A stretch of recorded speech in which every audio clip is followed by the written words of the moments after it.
तीन भुक्कड़ ननद की शादी। अलार्म बजते ही चारू चिढ़कर उठ जाती है। स्टॉप इट भाभी। आस्था भाभी, मेरी बेटी कहाँ है? बस ला रही हूँ। ये लो तुम्हारी बेटी।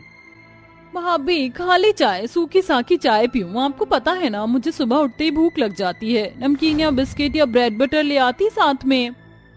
इस भुक्कड़ का बस चले तो खली को भी खा जाए और डकार भी ना ले। ये क्या बड़बड़ा रही हैं आप?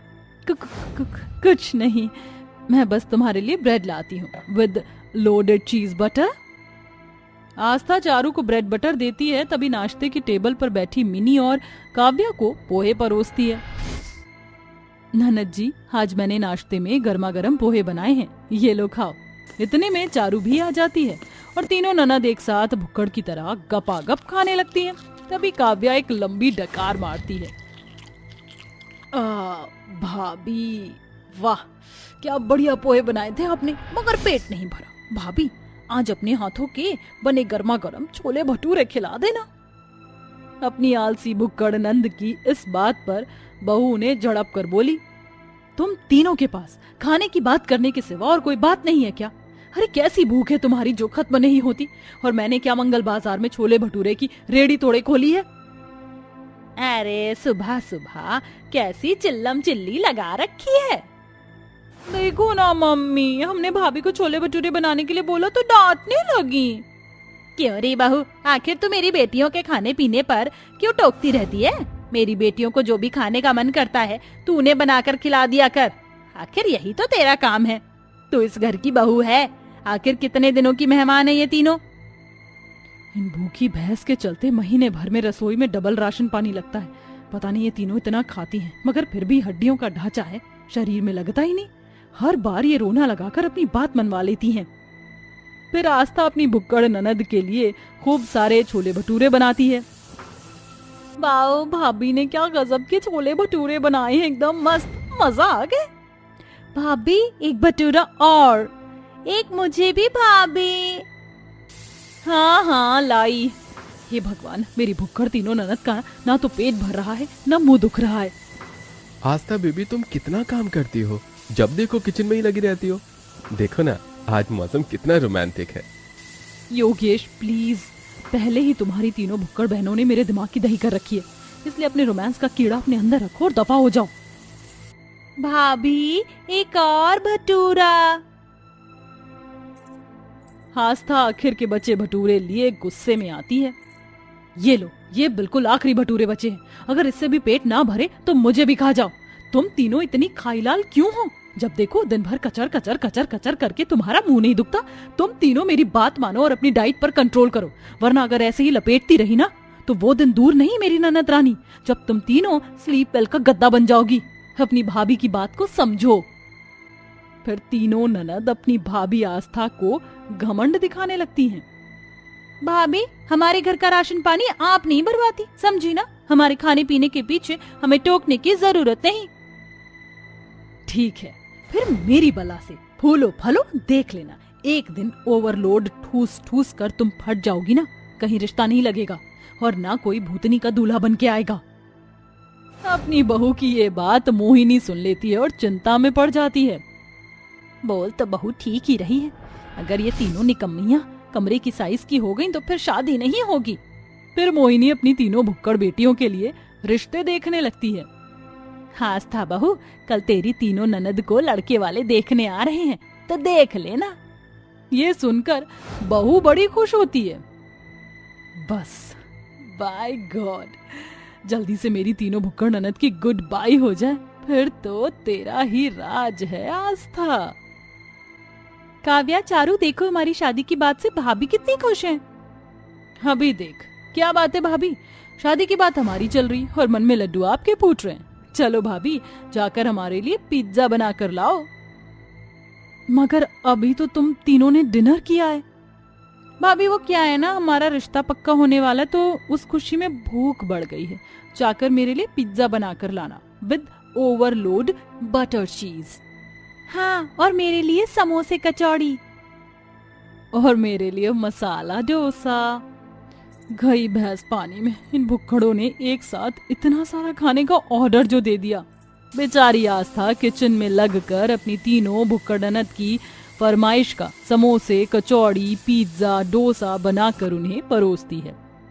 उफ, आज तो हालत पंचर हो गई। सुबह तो और जल्दी उठना है। 5 बजे का अलार्म लगाती हूँ। अगली सुबह जल्दी उठकर आस्था समोसे, कचौड़ी, ब्रेड पकौड़े, मिठाइयाँ बनाती है। अरे बहू, रिश्ते वाले बाहर बैठे हैं, इन्हें लेकर आ। तभी तीनों भुक्कड़ ननद पकवानों को देखती हैं। भाभी, बहुत भूख लगी है, एक समोसा ले लूं? नहीं मिनी। अच्छा तो एक गुलाब जामुन तो खा लेने दो। अरे मेरी भुक्कड़ ननद रानी, ये सारा नाश्ता कहीं भागा नहीं जा रहा है।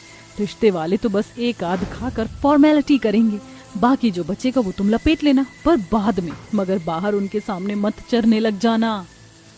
तीनों नाश्ता लिए लड़के वालों के सामने आकर उनके पांव छूती हैं। रोमा जी, ये रही मेरी तीनों बेटियां, चारू, मिनी, काव्या।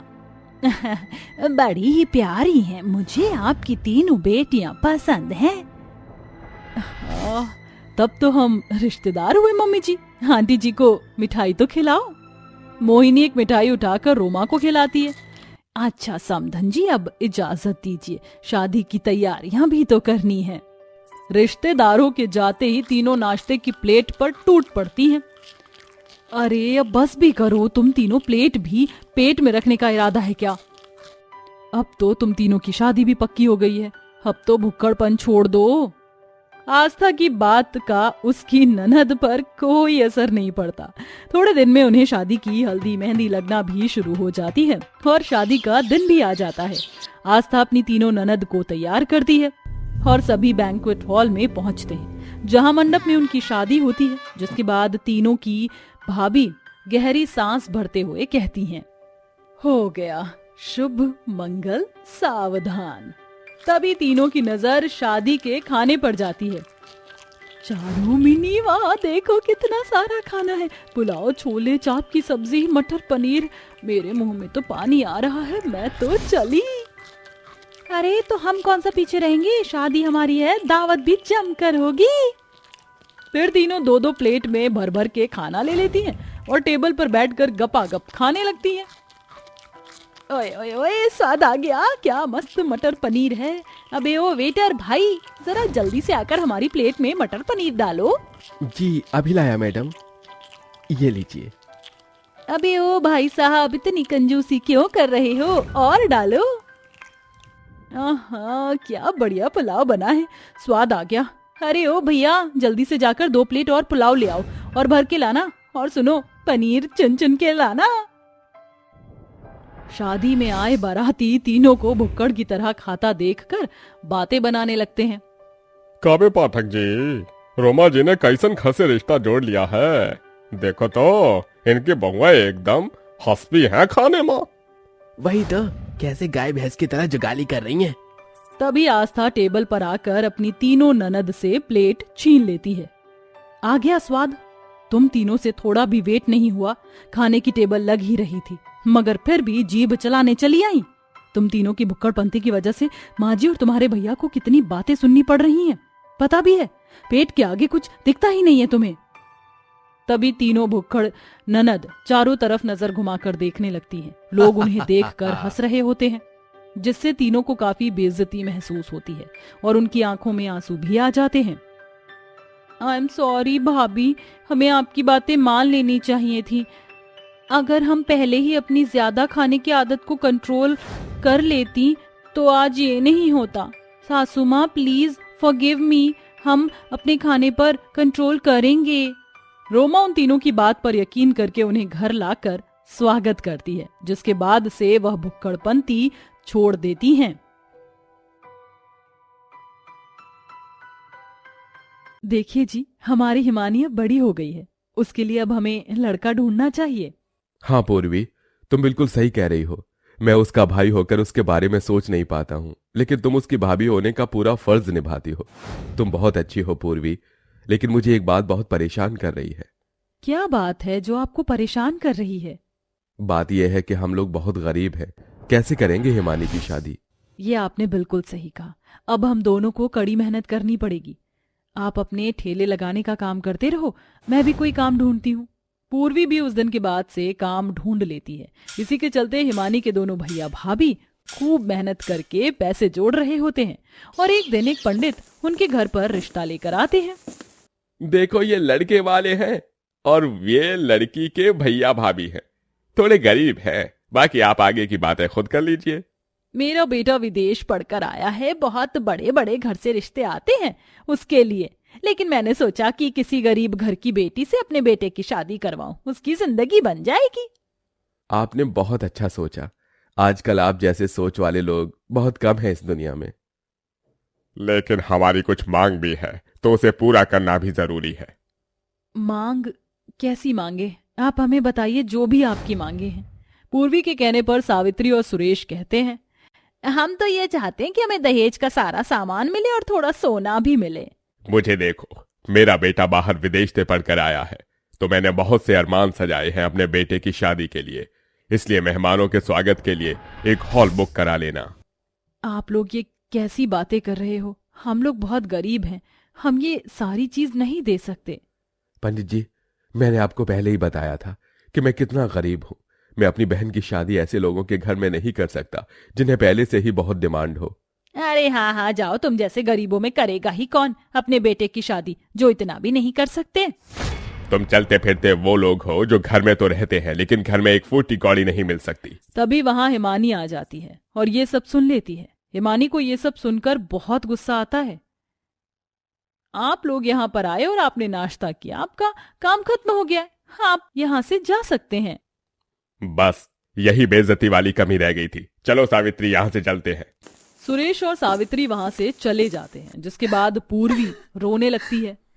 समझ नहीं आ रहा मुझे तो, मैं अपनी ननद की विदाई कैसे करूं, कैसे उनकी शादी एक अच्छे घराने में करूं, जबकि मैं खुद इतनी गरीब हूं।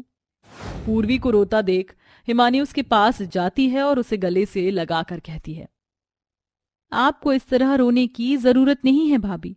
आपको पता है आपकी नंद की शादी एक बहुत अमीर घराने में होगी, जो आप लोगों से दहेज की मांग भी नहीं करेंगे। आप मुझे बस एक जोड़े में खुशी खुशी विदा कर देना। यह सुनकर पूर्वी और आनंद बहुत खुश होते हैं। कौन है वो लड़का? तुमने हमें पहले क्यों नहीं बताया? आप दोनों ने मुझसे कभी पूछा ही नहीं, इसलिए मैंने कभी आपको बताया ही नहीं। लेकिन चिंता मत कीजिए, मैं बहुत जल्द राहुल को आपसे मिलवाऊंगी। कुछ ही दिनों बाद हिमानी राहुल और उसकी मॉम से अपने गरीब भाभी और अपने भैया को मिलवा देती है, जिसके बाद शकुंतला रिश्ते की बात को आगे बढ़ाती है और शादी की डेट भी निकलवा देती है, जिसके बाद दोनों परिवारों में शादी की रस्में शुरू हो जाती हैं। वहीं दूसरी तरफ गरीब भाभी लोगों के घर में काम करके पैसे जोड़ती है और उन पैसों से अपनी नंद के लिए एक प्यारा सा लहंगा खरीद कर लाती है। माना हम बहुत गरीब हैं और धूमधाम से तुम्हारी शादी नहीं कर सकते, लेकिन हिमानी, मैं चाहती हूँ कि तुम अपने दुल्हन के जोड़े में अच्छे से यहाँ से विदा हो। अपना लहंगा देखकर हिमानी बहुत खुश होती है। ये लहंगा तो बहुत खूबसूरत है भाभी, आप मेरे लिए बहुत अनमोल हो। आप मेरी कितनी परवाह करती हो। अपनी गरीब नंद की शादी अच्छे से करने के लिए आपने बहुत मेहनत की और ये लहंगा भी बहुत प्यारा है। इन सब के लिए आपका बहुत शुक्रिया भाभी। पूर्वी हिमानी की बातें सुनकर उसे गले से लगा लेती है। ऐसे ही शादी की रस्में होने के बाद शादी का दिन भी आ जाता है, जिस दिन हिमानी राहुल से शादी कर लेती है और विदाई होने से पहले वह हल्दी के छापे अपने घर की चौखट पर लगाती है। अपने छाप यहाँ लगा दो हिमानी, ताकि हमें हमेशा तुम्हारी याद आती रहे। और ये खील है, इसे हाथों में भर के चलते हुए पीछे की तरफ फेंकना, ताकि पूरे घर में तुम्हारे जाने के बाद जो बरकत इस घर में आई थी वह ऐसे ही बरकरार रहे। सभी औरतें मिलकर गाना गा रही होती हैं और पूर्वी रोते हुए खीलों को हाथों में भर के पीछे की तरफ फेंकते हुए आगे बढ़ रही होती है। वह अपने घर से निकलकर बाहर आ जाती है। ये गरीब भाभी आज तुम्हें तुम्हारे अमीर ससुराल के लिए विदा करती है। जाओ नंद जी, वहां खुशी खुशी रहना। पूर्वी और आनंद के गले लगकर हिमानी अपने ससुराल के लिए विदा हो जाती है। अपने अमीर ससुराल में आने के बाद उसका कोई सही से गृह प्रवेश भी नहीं करता। अरे आ जाओ, ये सब फॉर्मेलिटी करने की जरूरत है? वैसे भी अब इतना टाइम किसके पास है? सुनो हिमानी, हम सभी बहुत थक गए, तो क्या तुम रसोई में जाके थोड़ी चाय बना के ले आओगी? जी माँ जी, अभी लेकर आती हूँ मैं आप सभी के लिए चाय बनाकर। हिमानी का जहां अच्छे से स्वागत होना चाहिए था, वहां अमीर ससुराल में आते ही उसे सभी के लिए चाय बनानी पड़ती है। चाय पीने के बाद शकुंतला हिमानी से कहती है, देखो बहू, कल से तो तुम्हें इस घर की सभी जिम्मेदारियों को संभालना ही है, तो क्यों ना आज से ही तुम इस घर को संभालने लगो। देखो, हमारे घर की नौकरानी का एक्सीडेंट हो गया है और इतनी जल्दी कोई नौकरानी मिलेगी नहीं, तब तक तुम ही घर के काम काज कर लो। कोई दिक्कत वाली बात नहीं है माँ जी, ये मेरा ही ससुराल है और मैं इस घर की बहू हूं। मैं नहीं करूंगी काम तो फिर कौन करेगा। हिमानी ऐसा कहने के बाद झाड़ू लगाना शुरू कर देती है। घर में पहले दिन से ही उसे नौकरों की तरह काम करना पड़ता है। इसी के चलते अब कुछ दिन बीत जाते हैं, जिसकी वजह से अब हिमानी के आगे रोहित की अय्याशियां भी आ जाती हैं। वह खूब सारी शराब पीकर घर पर आने लगता है। अरे ये क्या, आपने इतनी सारी शराब पी हुई है? आपको जरा भी होश नहीं है? आपको इतनी शराब किसने पिला दी थी? अरे कैसी बातें कर रही हो, मुझे कोई शराब पिलाए इतनी किसी की औकात नहीं। मैंने खुद इतनी शराब पी है, मेरे पास पैसों की कमी थोड़ी है। लेकिन राहुल, तुमने पीना कब से शुरू कर दिया? मैं तो शुरू से ही पीता हूँ, दारू पर ही तो मैं जीता हूँ। इतनी सी ही तो पी है, कोई पाप तो नहीं किया। हाँ, बस तुमको बताया नहीं मैंने। चलो हटो, अब सामने से हट जाओ, मुझे मेरे कमरे में जाना है, मुझे बहुत नींद आ रही है। राहुल ऐसा कहने के बाद अपने कमरे में चला जाता है। अगले दिन सुबह हिमानी इस बारे में शकुंतला को बताती है। अरे तो क्या हुआ, इकलौता बेटा है मेरा, अब ऐसे शौक नहीं करेगा तो कब करेगा? शकुंतला का जवाब सुनकर हिमानी बहुत हैरान रह जाती है। वह अपने पति राहुल को सुधारने की बहुत कोशिश करती है, लेकिन राहुल अपनी हरकतों से बाज नहीं आता। इसी के चलते ना चाहते हुए भी हिमानी को अपने पति के लिए नशा मुक्ति जेल में कॉल करनी पड़ती है, जिसके बाद नशा मुक्ति के लोग राहुल को ले जाते हैं। माँ जी, आपने मुझे इस घर की नौकरानी तो बना दिया, लेकिन मैं अपने पति को अकेला नहीं छोड़ूंगी, क्योंकि मैं उसकी पत्नी हूँ और ये अमीर ससुराल भी मेरा है। इसका मतलब मैं जो चाहूं कर सकती हूँ। हिमानी अपने पति को नशा मुक्ति केंद्र में भिजवाने के बाद उसकी सारी शराब छुड़वा देती है। जब राहुल सुधर कर वापस आता है तो शकुंतला को भी अपनी गलती का एहसास होता है। माफ करना बहू, मैंने कुछ ज्यादा ही तुम पर ज्यादती की, जो कि मुझे नहीं करनी चाहिए थी। अमीरी के घमंड में मैंने राहुल को कुछ ज्यादा ही बिगाड़ दिया था, लेकिन तुमने उसे सुधार दिया। तुमने बहुत अच्छा किया। शकुंतला माफी के साथ घर की चाबियां हिमानी को दे देती है और उसे अपनी बहू का दर्जा देकर उसके साथ खुशी खुशी रहने लगती है।